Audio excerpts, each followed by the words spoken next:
तभी पापा को उन्होंने सेंट लूसिया की नागरिकता दिला दी, जो कि एक हाई कमीशन यूरोप में आता है और भारत की भी है नागरिकता। और पापा ने आज से 2 महीने पहले, जब मेरे पिताजी ने, मेरा फोन आया मेरे पास कि कहा कि बेटा पंकज दोसांझ आपका और आपकी मम्मी का चेक मांग रहे हैं। तो मैंने उनको कहा कि चेक किस बात का मांग रहे हैं? तो उन्होंने कहा कि अगर तुम चेक देते हो तो ठीक है, नहीं तो ये मुझे जान से मार डाले। पंकज दोसांझ जी के कहने पर पंकज दोसांझ जी ने मेरे पिताजी को कहा, और मेरे पिताजी ने मुझे कहा कि चेक दे दो। मैंने 5 या 7 दिन तक तो चेक नहीं किए। उसके बाद मैंने जबरन उनके पंकज दोसांझ के कंपनी के लॉयर थे सचिन देशमुख और कमलेश अग्रवाल करके, उनके एडवोकेट का मेरे पास फोन आया कि आप आपके पिताजी की चेक हमें दे दीजिए। तो मैंने मेरे पिताजी के कहने पर टीटीडीसी के थ्रू उदयपुर से दिल्ली चेक भिजवाए। तो वो चेक उन्होंने भर के डाल दिए 75 लाख के, जबकि आज दिन तक मुझे ये भी नहीं पता है कि मेरे पिताजी की सैलरी कितनी है या हमारे अकाउंट में कितने पैसे आते हैं, कुछ नहीं है। न तो उन्होंने मेरे अकाउंट में कभी रुपया डाला है, न मेरे पिताजी अकाउंट में रुपया डाला है। तो मेरा इनसे कहना था कि आपने जब कहा कि आप हमारा चेक ले रहे हैं तो चेक किस हिसाब से ले रहे हैं? तो उन्होंने कहा वो तो उस वक्त ने ऐसे डाल दिए हैं आपको पब्लिश करने के लिए, उनके वकील ने हमको ऐसा कहा। तब जाके मैंने कहा कि फिर मैंने उनके नोटिस 128 NIA का रिप्लाई देते हुए कहा मेरे पिताजी कहाँ हैं? जबकि मेरे पिताजी से 55 से 56 दिन हो गए मेरे पिताजी से मेरी बात नहीं हुई है। उनको उन्होंने बंदी बना के किडनैप करके युगांडा में रखा हुआ है। ये बात मुझे ऐसे पता चली, वो स्विट्जरलैंड से सब उनके उन्होंने अपने स्तर पर पता लगाया कि आपके पिताजी को युगांडा में रखा हुआ है। हमें भी ये बात फिर पता चली। और जब मैंने कहा कि उनको बंदी बना कर क्यों रखा हुआ है, मैंने पंकज दोसांझ जी को कम से कम 100 या 150 फोन किए होंगे, तो उन्होंने मेरे फोन का एक भी जवाब नहीं दिया।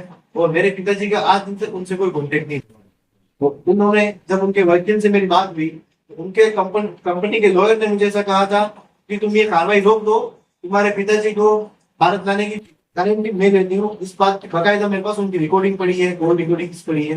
और उन्होंने जो भी कहा है, उन्होंने ये भी कहा था कि तुम्हारी भारत सरकार मेरा कुछ नहीं बिगाड़ सकती और तुम्हारा प्रशासन मेरा कुछ नहीं बिगाड़ सकते। तो आप ये पता कर लेना कि मेरा पॉलिटिकल बैकग्राउंड भी पता कर लेना कि मैं कौन हूँ, क्या हूँ।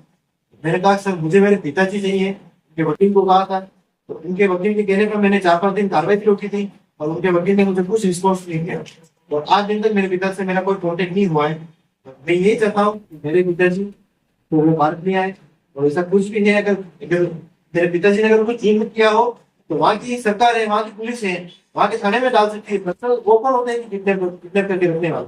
उनको जबरदस्त होस्टेज बना कर रखा हुआ है। उनकी भारत की नागरिकता जबरदस्ती उनसे सरेंडर करवा दी गई और दूसरे की दिला दी गई है। और उन्होंने बीच में जब मेरी बात हुई थी कहा था कि इन्होंने कम से कम मेरे थोड़े बहुत कुछ सिग्नेचर भी कुछ करवा रखे हैं।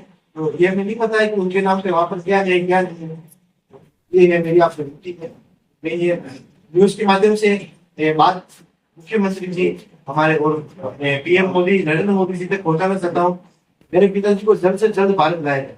क्या ऐसा कुछ क्राइम किया है तो सरकार उनको उनकी सजा दे उसके लिए, और कोई भी उनको किडनैप क्यों करके रखे। और मैं यहाँ से 2 बार दिल्ली गया हूँ, अपने विदेश मंत्री एस जयशंकर जी के यहाँ पे गया हूँ। उनके PA से मेरी बात हुई है और उन्होंने हम आगे और मैं आगे और अभी फिलहाल में 4 दिन पहले ही अपने कीर्तिवर्धन सिंह जी जो स्टेट मिनिस्टर है उनके पास भी जाके आया। उनका भी मेरे पास एक लेटर है, उनका पर्सनल लेकर साहब सांसद है वो के साथ से भी कार्रवाई करते हैं। तो इसके एडवोकेट से जो बात मेरे फादर तो वहाँ जॉब के लिए गए हैं, कौन से टैक्स भरे हैं भाई? आप 6 जनवरी को जो और जांच कर दी तुम सबने कार्रवाई करने की, कार्रवाई क्यों नहीं करो? क्या कारण बताया? वो जो पंकज दोसांझ डायरेक्ट वो बात नहीं कर रहे थे, वो जो कह रहे थे वो फादर मुझे कह रहे थे उनके जरिए। उनकी कोई आवाज आ रही थी क्या आपको? आपसे आवाज आ रही थी, हर 10 सेकंड 15 सेकंड में फोन म्यूट हो रहा था। तो आपने यहाँ कोई ऐसा कोई मामला दर्ज करवाया उन लोगों? मैंने यहाँ के निरीक्षक के पुलिस निरीक्षक सबको मैंने ये अपने जो भी थे लेटर मैंने यहाँ से स्पीड पोस्ट से सबको मेल कर दिए, और मुझे कोई थाने पे इसमें दिए मैंने, पर एनडीसी तक कोई रिजल्ट मिली नहीं। इस बात को 1.5 महीना हो गया सर। तो आपके अदर का टैक्स अगर वहाँ बाकी है तो क्या किसी चीज में शामिल हो गए क्या आपको पता हो? नहीं सर, मेरे पिताजी किसी चीज में शामिल नहीं है। टैक्स शामिल है तो कुछ किया होगा तो उन्होंने जबरदस्ती किया होगा। इसके नाम है इनका सवाल है ये आप जब जो बात लिख रहे हो ये क्या है? क्या सही है? अभी हमारा कॉन्टेक्ट नहीं है सर, हमें पता ही नहीं है कि क्या है ना क्या करनी है। आज बात बात डाल रहा है 43 से 44 दिन हुए। इनको नागरिकता कौन से देश में? सेंट लूसिया, ये वहाँ पर वही ये सर यूरोप के हाई कमीशन का एक छोटा सा देश है। वो country- और ये कैसे पता चला कि वो युगांडा में है? ये तो इमिग्रेशन से एक इमिग्रेशन से पता चला। जब युगांडा फादर गए थे तभी उन्होंने मुझे कॉल किया था या मैं युगांडा आ गया। तो उनकी लास्ट लोकेशन मुझे एक बार बॉम्बे पहले वहाँ की बता रही थी। मैं यहाँ से बॉम्बे भी गया था, वहाँ के नजदीकी थाने से भी गया था, दोनों ने वहाँ की कार्रवाई की। तो वहाँ पे इस होटल के अंदर 15 साल राधिका हॉस्पिटल हो गई मेरे पिताजी की। तो इसका मतलब यही हुआ था कि वो मेरे फादर का मोबाइल साथ में लेके आए। हमने वो बॉम्बे एयरपोर्ट पे भी इमिग्रेशन चेक कराया तो वहाँ पे भी कुछ पता नहीं चला। तो युगांडा में दिन को कुछ घंटे का टाइम लीजिए आप 2 घंटे में वो युगांडा से चले जाएंगे। और स्विट्जरलैंड पुलिस भी उनको ढूंढ रही है दोनों। वहाँ के इमिग्रेशन भी लोग स्विट्जरलैंड के तो पता पड़ता है। इस आगे मामले में ऐसा लगता है कि ये जो ओसवाल क्या नाम है उनका? पंकज ओसवाल। पंकज ओसवाल मतलब रोड जैसे कार्य में तो मेरा बहुत जगह पे फ्रॉड है, वो क्वेश्चन है मैंने कितना सब कुछ पे सुनने के बारे में सब कुछ जानता। आपके पिताजी की उम्र क्या है? पिताजी की उम्र क्या है? मेरे पिताजी को उम्र मुझे 47। युगांडा में भी हमारे लोग हैं जो समाज के हैं। हमारे वो लोगों ने भी वो आप वर्क कर रहे हैं पूरी एसोसिएशन बनी हुई है वहाँ पे। अच्छा, अब जब आप बता रहे हो कि आपने इनकी सब कार्रवाई कर ली है तो मीडिया से क्या चाहते हो आप? ये सर मैं ये कहता हूँ कि ये बात सर क्या से बात जो हम जो लिखेंगे कि आप मकसद जो बता रहे हो कि वो सीएम और पीएम तक पहुंचे, तो सीएम और पीएम तक तो आप ऑलरेडी पहुंच चुके हो। पर सर उनका कोई मेरे को जवाब ही नहीं मिला सर। मैंने दिन की सर लोग रेस्पॉन्स हम जाते हैं वो रेस्पॉन्स नहीं मिल पा रहा है। आप हमारी मदद करें थोड़ा सा ये वो मामला हमें कुछ नहीं, हमें हमारा फादर भेज वो भी उनके स्तर कार्य करें, उनको आश्वासन कर हम करेंगे। पर वही बात है, हम सर्विस में नहीं है प्रोविजन के बाद। आप सीधी साहब से एक बार विजय कंपनी से मिलेंगे क्या करते हैं? उन्होंने कहा कि हम कार्रवाई कर रहे हैं, हमें एक आश्वासन दिया था। युगांडा में आपके रिश्तेदार है तो उन्होंने कौन से वहाँ पे सर पुलिस ऑफिसर ये सब कोई इनका कानून का सर नहीं है। वहाँ पे वो गए भी है, उन्होंने वहाँ कुछ वहाँ जाने की किसी मतलब अभी दिल्ली से आपसे कौन कनेक्टेड है? से कीर्तिवर्धन कनेक्टेड है। वो एक पांडे करके विभूतिनाथ पांडे ओसवाल के ओसवाल वो तो सर 10 दिन से कॉल करना हमें बंद कर दिया। ओसवाल के तो वकील हमारे टच में है। वो आए थे तो लोग आए थे एयरपोर्ट के सामने वातावरण में हमसे मिलके गए थे। उसके बाद 5-7 दिन वो बात चली।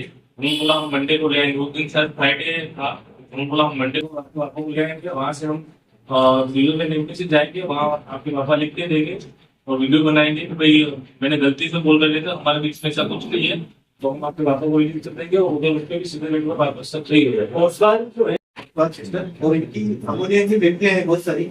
और युगांडा में की एक नई फैक्ट्री अभी स्टार्ट होने वाली है, गोल इंडस्ट्रीज करके।